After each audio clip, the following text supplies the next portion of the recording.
નમસ્કાર દર્શક મિત્રો, આપ જોઈ રહ્યા છો અરવલ્લી ગુજરાત ચેનલ। આજે માલપુર નદીના પુલ ઉપર એક શંકાસ્પદ બાઇક અહીં મળી છે। તેના આધારે જે તરવૈયા છે એ નદીની અંદર શોધખોળ કરી રહ્યા છે। તંત્રને હું વિનંતી કરું છું કે આ માલપુર પુલ ઉપર વારંવાર આવી ઘટનાઓ બને છે, નિર્દોષ માણસો જીવ ગુમાવી રહ્યા છે।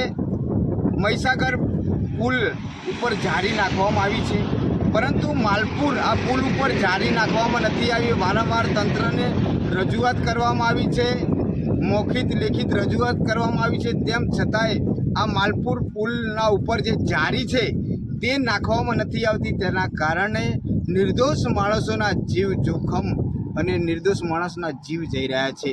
તો તંત્રને ને અરવલ્લી કલેક્ટર સાહેબશ્રીને વિનંતી કરું છું કે તાત્કાલિક આ માલપુર પુલ ઉપર જાળીનું કામ કરાવવા હું તંત્રને વિનંતી કરું છું।